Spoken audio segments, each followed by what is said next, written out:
getting such a high payment, they can't afford to fix them.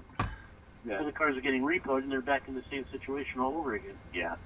That's a scam, and I don't like things like that. I guess the bottom line on that one will be greed, maybe. Well, it's okay to sell somebody, you know, as long as let them know what they're getting into. Exactly. When I was doing it, I was doing the financing for people with bad credit. Right. But I was at least using better cars. There you go. So the cars, and I was including an extended warranty with it. So if something did go wrong, the warranty would at least cover some of the major repairs that would go wrong with the car. Right. You know, and that just brought me to an interesting thought, and just as you were saying it crossed my mind. Better cars versus worse cars. It's amazing what people can do to a car. Are you kidding? I saw a couple. Hey, gentlemen, interested in the call? Rick's on the phone for you. Absolutely. Good morning, Rick. Thanks for calling Car Bob Show. What can we do for you?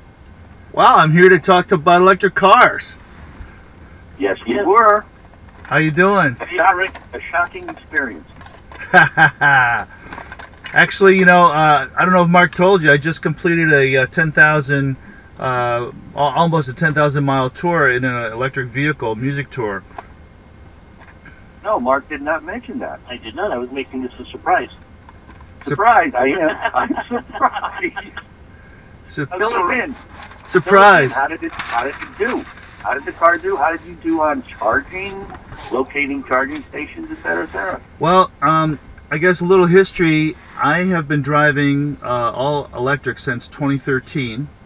So I started out with a Nissan Leaf in 2013, and consistently got over 96 miles per charge with that car.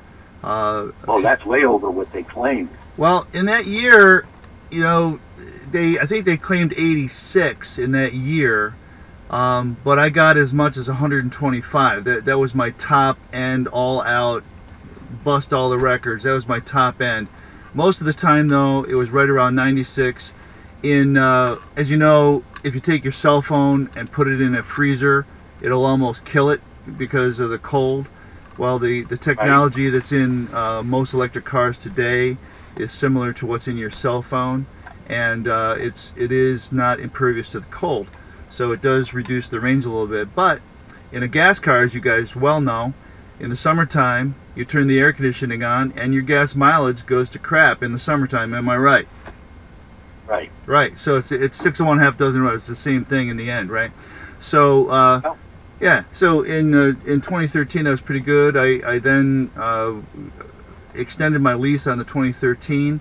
Bought a 2015. Got the same kind of results with the 2015 as we got with the 13. And from 2013 till 2018, we had put on roughly about 85,000 between the two vehicles. Wow. My experience was that in the Nissan Leaf, you know, there's an app, first off, that everybody needs to know, and they can go visit this website. It's called plugshare.com, or just PlugShare in the App Store, and it shows where all the charge stations are. You know, that's the number one thing. And it, like, for Tesla, for just Tesla, for everybody, for everybody. So say you've got a BMW i3, it'll show you where those are. Say you got a Chevy Volt or a Bolt, it'll show you where those are. Say you got a Nissan Leaf, it'll show you all that. You know, Audi, you know, Kia, you name it, they got it. And of course Tesla as well. But the thing with that app is it's so convenient, and like a lot of people go, oh, I can't find a charge station. I go, well, you know, all of these electric cars, without exception, will charge on the same outlet where you charge your cell phone. Like the little 5-volt USB connector? No, just a regular 110 outlet where you charge your cell phone. Like you literally plug your phone in. Yeah. So you can plug your cell phone in and plug your electric car in. You know, I mean, right. So it's 16 hours later. Well, yeah. Oh yeah, but yeah, most electric vehicles have the dedicated factory charge that will do it quicker. See, And they have a 110 that'll do it slow overnight. That's my right. impression of plug share was that they list all the people that have outlets they want to share. You could drive up to a house and register and get the extension cord out the window. Gotcha. But that's not what it's really all about. No. No, on the PlugShare network, like I'm on the PlugShare network, so I'm a good example. I have 3 level 2 chargers that are dedicated to charging electric vehicles. These they have a 50 amp circuit. Each one has a 50 amp circuit, and anybody can come to my place for free and charge using my electricity that I'm generating off of my own roof for free. So like, if you're really like, if people are concerned about the climate, they're concerned about pollution, they find themselves enslaved to these unfair practices by the auto manufacturing industry, and you know, the slavery of the maintenance, as you've been talking about, the slavery of having to buy a certain kind of viscosity oil or a certain kind of, you know, antifreeze, because it's the only one that's compatible with that vehicle. You put anything else in, you screw it up, right? So that's a form of it's a form of locking your, we call it, you know, vertical integration. We call it like locking your customers in. I call it slavery. You know, it's just another form of, we got you now, you know. And but I share this electricity for free, because what better way to take down an entire fossil fuel industry that has enslaved our society and polluted our society, right, by just giving my electricity away for free. What could be better than that? So there are on the PlugShare network, if I'm of that ilk, I could share my gardening 110 outlet, or I could share my level 2 240 volt outlet, and or if I was a car dealership, you know, like a Nissan Leaf or an Audi or something, I could share my level 2 outlets or my fast chargers on the PlugShare network. Right. So the PlugShare network is made up of really all 3. It's got some home chargers there, it's got some commercial what we call destination chargers, and it's also got the high-speed, high-power chargers.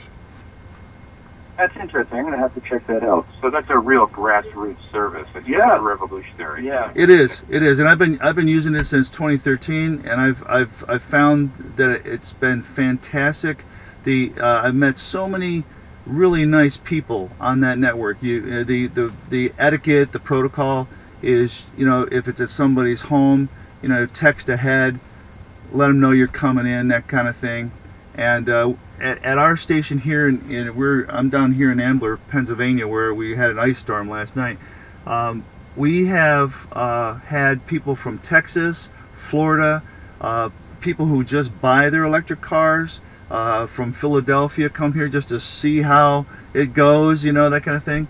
And it's a fantastic thing for business, you know. And I don't have a business at this location at my home other than my recording studio, but people don't come here from my recording studio.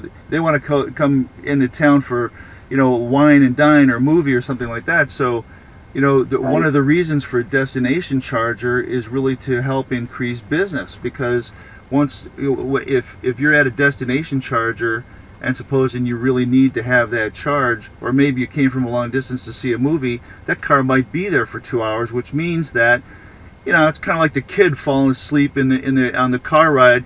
He falls asleep in one place, he wakes up in another place. You know, the car's fully charged when you come out of the movie, you know.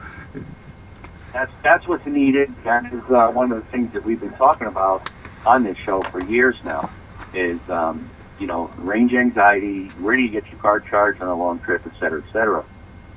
One of the things that bothers me, and I understand why they do it, but I do not agree with it. I personally think there should be a standard level 2 charger for every car, and that would, you know, even the playing field, so to speak. I don't have to go to this place if I got a Tesla. I don't have to go to this place if I got a Nissan Leaf. Right. I don't have to go to this place if I need a Bolt. Well, the good news, charger, yeah, right across the board. Yep. Everybody's got the same charger. I'm gonna drop a level 2 charger out my window of my condo. Well, Okay. there is a standard. It's called the J772, And so you can plug a Chevy Bolt, a Chevy Volt, a i3, Nissan Leaf, a Tesla into a J772. That is the standard plug that we have in the United States. Tesla has. Does that cover all the manufacturers, or just covers those 3 or everybody? 4? Yeah, covers everybody. Okay. On the fast charge side, now here's the thing. I heard you mention that. I forget what company, Volkswagen. You said, I think. BMW's got a 3-minute charge. Okay, so they're kind of late to the game because Tesla has been deploying chargers that are just as fast as the BMW for several months, but Tesla's network, yeah, they don't tell you that. The article that I had read said BMW beat Tesla to the 3-minute charge. Well, here's what I think about that. Do a little bit more research on that one. Yeah, here's what I think about that. There are what Tesla's putting out right now between 5,000 and 7,000 brand new cars a month in the M3, the Model 3. It is the #1 selling sedan across all classes, right? So it's sort of, the point is moot, BMW, because you know what? You got no cars on the street. You got 0 cars on the street, right? Tesla's got 5,000, 6,000, 7,000 a month. Nissan, guess what? I told you guys that Tesla was going to eat your lunch in 2013, right? Guess what? They're eating your lunch right now. Your numbers a month are like what? 700 cars a month now, Mr. Nissan, right? You know? Yeah. Right? So it's like the point is sort of moot. You know, it's like, you know, so what? Nobody's going to charge on that. Tesla right now has almost 7,000 like what they call supercharger stations nationwide that are part of a network that any Tesla car can go to and charge. So, you know, and those stations have been in place since 2012, many of them, right? And they keep building them out. Like in Philadelphia, we just got one here within the last 2 months. We just dedicated one here in Philadelphia. And this is the Car Bob Show, broadcasting live from downtown Bridgeport at Reed's Art Space. Gentlemen. Yes. Rick, are you still there? I am still here. Hey, Rick, we're back to you. Hey, man. Still there. Yeah, you know, this is great. You guys are at this mashup down there. You know, that's awesome. I probably have CDs out there somewhere on the floor. So we'll have to take a look. See what we can find. Rick Denzien, Exit 21. One of the reasons why I kind of invited Rick to come on the show, because not only is he into the zero emission thing with the Tesla, but he's also a musician. So what's the name of the band? With the records and the cars, it was a good fit. Yep. So. And what's the name of your band, Rick? I made the mistake a long time ago of naming myself "My C is What You Get." So it's called Myself, and it's the Myself Band. Yeah, the Myself Band. Go. Just Rick Denzien. That's it. Okay, excellent. Available everywhere. So, obviously, you are happy with your electric vehicle choice. I've had with the Leaf. I'm very thrilled with it. You mentioned range anxiety. With the Nissan Leaf, I do say, yeah, it makes a great daily driver regionally. There are programs available for people and their employers. So here's an idea for people. You know, this one-way ride that might be, say, if you could go 96 miles with your 2015 Nissan Leaf, and then you get there and you got to worry about the charger, as the gentleman said with the Bolt there. Well, the thing is, Workplace Charging is a program sponsored by the U.S. Department of Energy where employers can get tax credits for putting in charge stations. Now, here's the thing about charge stations. It's so cheap to put in just a dryer outlet, right? So a standard NEMA 1450 plug costs $6 at Home Depot. The wiring is the most expensive part of the whole deal, and the electrician to put it in, and and of course the breaker in the box. So that's the cheapest way. An employer could probably put a dozen of those things out for less than $1,000, or even less than that, right? But inflating price for the electrician and distance. We don't know the distance. So any car owner then of an electric vehicle type could come in, plug into the 220, and they would be charged within a couple of hours. They're going to be working there for 8, right? their car will be Right. fully charged when they're ready to go home. So that is a range extender option that all you really have to do is start the movement in your workplace, and there is support for that, right? Yeah, you know, that I think we were alluding to something like that earlier in the show. One of the issues, especially, okay, you're going to go to work, you're going to be in there for 8 hours. Right. It takes 2 hours to charge your car. Now your car is sitting there for 6 hours doing nothing, blocking a charging place for another vehicle. Right. So you come out and move it. Rotating the cars or rotating the plugs or whatever it happens to be. Sure. Yeah. So that 2 hours later, we're not just hogging up a parking spot that nobody else can use to charge That's the right. car. That's right. I agree with that. That's a good idea, a real good plan, you know, and it helps people utilize the facility as good as possible. Also, you know, this is sort of futuristic, but there are several studies, and I'm part of one of them. University of Delaware has at Newark has a long-term study going. Do you remember the BMW Mini Cooper that was all electric? Do you remember that? Yeah, we drove that thing at the car show one year. Remember that? We took a ride in that thing downstairs. I remember. Yeah, I remember that. And is that the one that came with the optional 2-cylinder engine in the front? No. Generator on it? This was 100% electric, and Yeah, but it also had an optional, in case you were worried about range, you can buy an optional $3,000 little 2-cylinder engine. So And, I didn't know with a about the generator option. I didn't that know could about charge the your option. battery as you're going. So it's sort of like an i3 in that regard. There's an optional thing for Right. that. Yeah, Right. I got Yeah. you. Well, the thing is, BMW recalled all those Mini Cooper electric vehicles, and they wound Oh, up. wow. They wound up, and we thought it was going to be like a repeat of, you know, Who Killed the Electric Car, when GM recalled their EV1 and crushed them all, right? I remember that. Yeah, so that's what everybody in the community was thinking. Well, what happened was a very large number of these vehicles wound up down at the university. What they did was they wrote software so that the standard like a modified level 2 charger could then communicate in bidirectionally with the vehicle. And what that did then is it made the vehicle grid smart, so that the grid, upon demand and opting in, you know, could then export power from the vehicle to the grid, right? So this program's been going on down there for, I don't know, 5 years or more, and you can actually lease one of these vehicles. They'll put it in the whole thing at your house. The bottom line, in theory, you know, and in practicality, is you've got a large storage device that to answer your question, or to address, you know, more fully your observation. Yeah, people are not actually going to be using their car for potentially 6 hours after the thing is fully charged. What do you do then, right?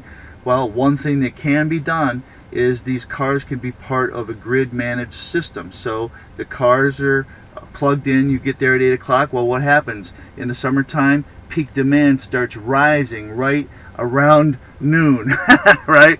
Because air conditioners come on, the it's getting hotter outside, you know, and that peak demand lasts pretty much through the afternoon. So what could happen is these cars could export their power, meet the grid demand, and then recharge in the later part of the day, still in plenty of time for people to drive their cars home, right?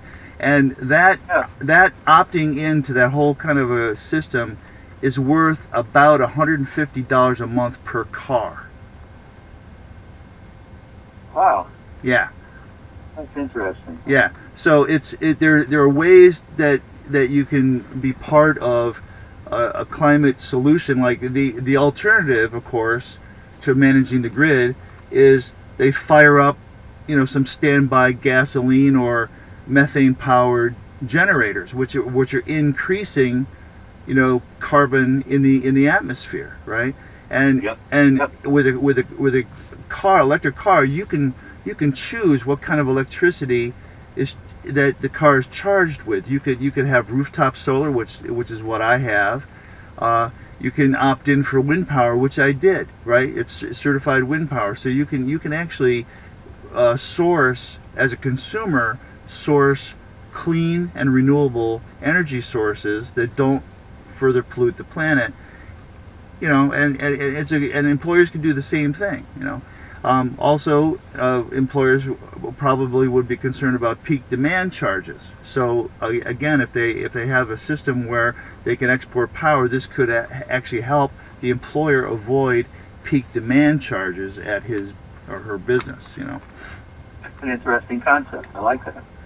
That's pretty cool. It is a really cool concept, and I have one of the charge stations that I have on the wall right now is part of a study which is being done by an outfit down at the Philadelphia Navy Yard, and what they're doing is they're tracking, and this is completely opt-in, but they monitor how much I use the station and when, and then what they do with that information is they can then trade that information into the electrical market. It turns out that the electrical market does not care whether you actually have a generator or whether you can just stop using your electricity for a time period. So that's called curtailment. And on my air conditioner here at the studio, we have a curtailment device on our air conditioner. And what happens, we opt in for this. Again, it's an opt-in type of thing. 15 minutes out of every hour in the summertime, the grid manager can actually shut my compressor off remotely, which means I'm not using electricity for 15 minutes. Well, somebody's going to use that electricity, but I just helped them shave a peak, right? Because I'm not using electricity, and then they turn it back on. I've been part of this program for 5 years. I still have not even noticed one time where they actually did it, but they pay for it even though they may not be using it. I still get a discount on my electric bill. Gotcha. All right. Tell us about the event you have coming up on the 16th at Atco. Oh, right. Yeah, we're doing a electric race drag out at Echo Raceway in Echo, New Jersey. It is March the 16th. It doesn't seem like we're going to be able to do it, but we're going to do it. It's snowing over here. So you're getting snow too, huh? Yeah, we got this freezing crystalline sleet stuff. Oh, okay. Yeah, so we're. So yeah, so it's March 16th, and we're gonna start at around 12 o'clock, go to 5 o'clock. So we're inviting all electric car owners, no matter what your brand. We'll have charge plug outlets there. We went to the weld shop. We said, hey, can we use your 220 lines for a couple of hours during this race? And they said absolutely. So we have the welding shop, 220 NEMA 1450 outlets, exactly like a workplace charge setup. So we'll have chargers there for people. People could bring their own, you know, all that kind of stuff. And we're just going to have a blast. Yeah, let's see if we can get down. I haven't been to Atco in a while. We should see if we can get down there. Yeah. It's not a carb update, so maybe... Yeah, we're having to see about this. Yeah. We're going to be in touch, Rick. Yeah. Remote from Atco. That would be cool. That would be cool. Right. Yep. All right, and if you're ever back up this way, I'd love to get you on the show for a while. Well, you know, driving the Tesla now, I can be up there in a couple of hours. Well, we will keep that in mind and maybe plan for the future in the next couple of months, get you up here, and maybe we'll talk about electric cars for a couple hours. Play a couple of your tracks, too. There you go. Awesome. Yeah, I think I sent you some, Mark, so. Yes, you did. Awesome. All right. Okay, Rick, thank you very much. Very informative. Opened a lot of questions here and a lot of stuff to think about, and I appreciate it. Hey, thanks for having me on the show. Appreciate it. Absolutely, and we'll be in touch soon. I'm sure we'll have you on again. All right, awesome. Have a good day, guys. Thank you. Okay, just so you know, we are broadcasting live from Music Match, 1042 Broad Street in Bridgeport. It is going on, regardless of the weather. Come on down. I believe it is starting to clear up out there. It is getting better.